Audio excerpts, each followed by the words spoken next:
everybody to Game, the show that covers games, arts, movies, entertainment, and everything else. I'm your host, GQ. Today's topic, we're going to be talking about survival horror as a genre and whether or not the genre is kind of falling off.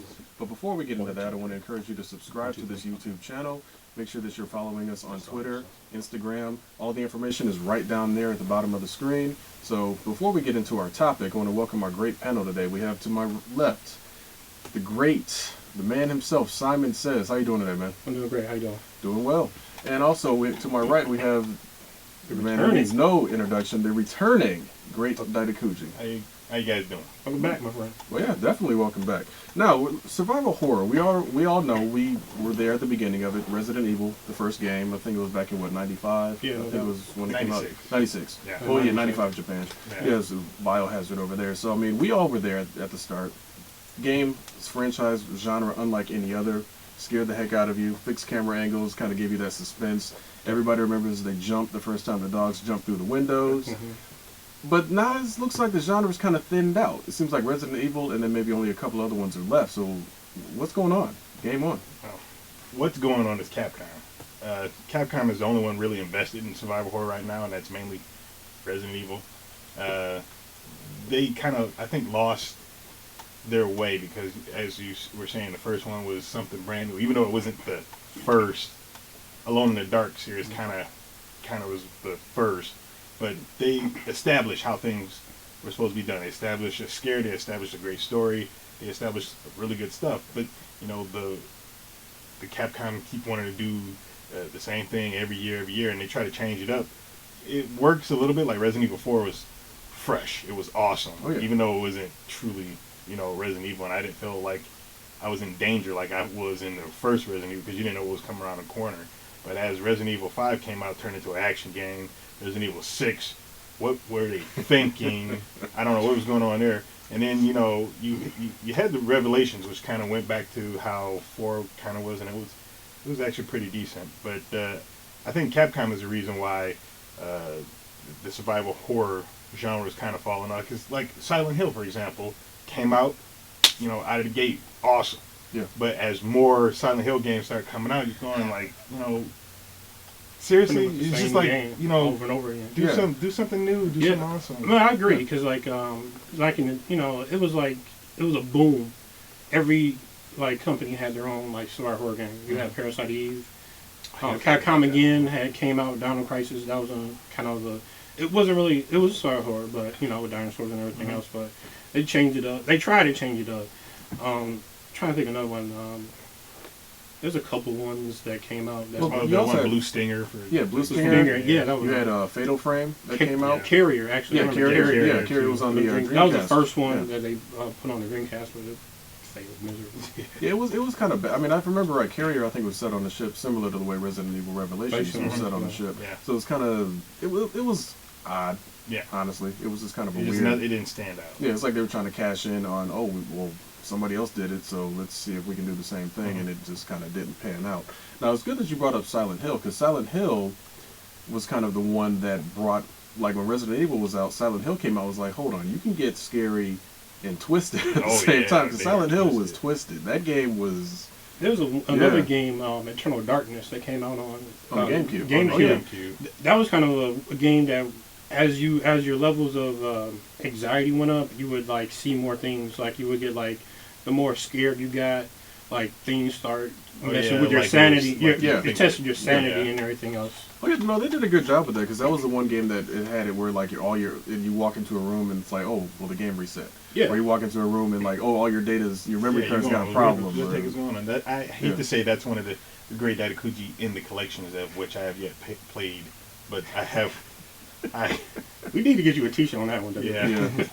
It's in queue to be played. Okay. But that's one of them ones that I think that kind of started making a little bit difference on how to change the genre a little bit to kind of keep it fresh and new. But Nintendo left it alone. They made their one Eternal Darkness, and they just left it alone. They just we're not going to touch it anymore. Whereas it's like they were scared to make a sequel and make a actual genre of survival horror games or jump out of the box to make their, because to be honest with you, I mean Nintendo is becoming less and less relevant, just as is Capcom and the Star Horror and Star Horror games. Yeah, I Well, agree. and I think part of the problem with that is just the sense that it's games are becoming so expensive, so it's almost like they can't take chances anymore. And that's So probably you the got to main go with reason. tried and true. And unfortunately, I think what happened with Resident Evil 6, they turned it into Call of Duty and a couple of other genres that they were trying to mix in there, because I think Resident Evil, like you said in 4, it started getting simpler when zombies started dropping ammo. It's Oh, like, yeah. hold on. Yeah. The zombies are health carrying and around ammo, ammo, health yeah. and ammo. It's like So- before Resident Evil, you had to So, hope you found a well, first aid spray or an air or herb or a cache of weapons. That was it. There was no, oh, I'm going to shoot this guy out. I might get some more shotgun shells. It's like, no, you have 6 shotgun shells. You better make sure you hit 6 zombies in the head, and that be that, or otherwise, you're kind of screwed. So, I think that was one of the problems when they started losing that sense of desperation, basically. That could be a whole nother topic for a show, is making games a little bit too easy. Oh, Because yeah.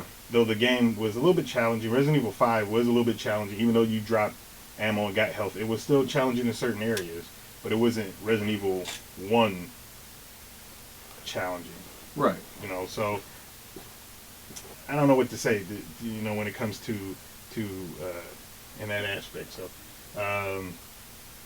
if the video game industry changes a little bit, whereas they go back to how games used to be, where the challenge is back, Mm-hmm. and it's not just put right in front of, because I think gamers nowadays they just lay the stuff out right in front of you. Oh, yeah, and I think that's one of your issues. It's like you run into the situation where it's like, okay, we're gonna make this simple. We're gonna give you the tutorial through the first level and a half, basically, and then all of a sudden you're getting into that situation of, oh well, great, well thanks, but I would rather figured all this stuff out myself versus, okay, well here it is. Yeah, just Well, they hand made to it- you. I say this, that with Resident Evil 6, they made it more like, it was not really complicated, but it was strange. You had a game that had 6 different characters that you played with. You had Chris or Leon, and some other woman, and you had Chris and his team, and then you had Wesker's son, and you had Sarah Birkin. So it was like spread out you had between 3 different pairs, 3 different stories, Yeah. and then like Three and different plus genres. 3 different set in like Perspective. yeah, and then plus and one thing that got me confused was now they have Ada Wong clone. I was like, what's going on here?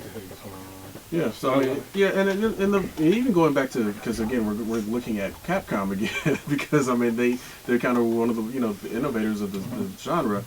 Now they're going back and rehashing a rehash with the re-release of a re-release of Resident Evil from the GameCube. Now they're re-releasing it again in HD for, I guess, the new systems. What do you guys think about that? I mean, we're running low on time. What do you guys think, real quick? Personally, I think Capcom just needs to hang it up. I understand, money makers. These games make their money, and that's why they want to keep putting them out there. But it's just, give us something new. Take chances every once in a while. I mean, if you think about it, Konami's taking a chance. Yeah, The survival horror series or genre is not completely dead, because No. you do have the Evil Within that's supposed to be coming out, That and one. then you got PT, which if you know what PT is, without giving it away, looks like they're trying to put some new blood into the genre. Yeah. And they're taking a chance with that. Like if PT comes out exactly like how the demo was, then that's them taking a huge chance.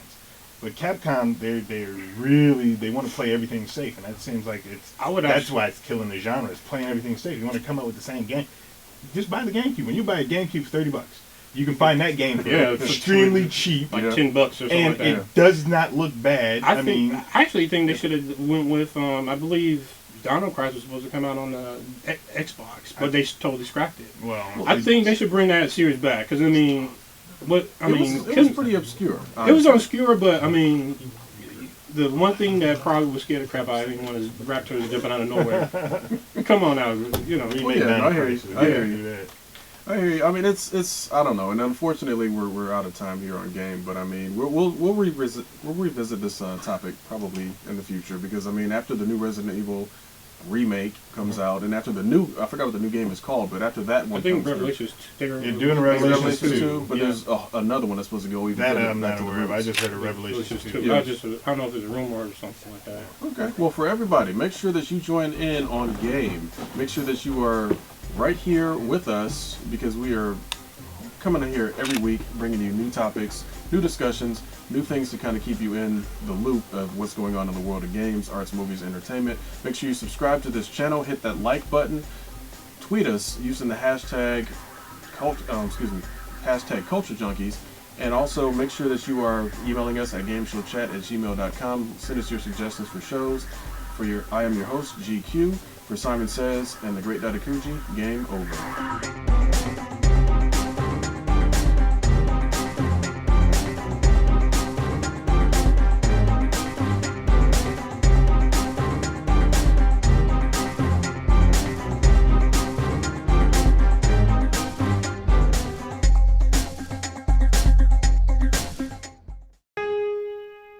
What?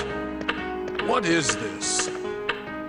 What is it? A Jill sandwich. What are you buying? Blood. A master of unlocking. Serum? Stop it! What are you selling? A Jill sandwich. Ah, I'll buy it at a high price. There must be a back door somewhere. That's what I was going to say. Thank you. Culture Junkies!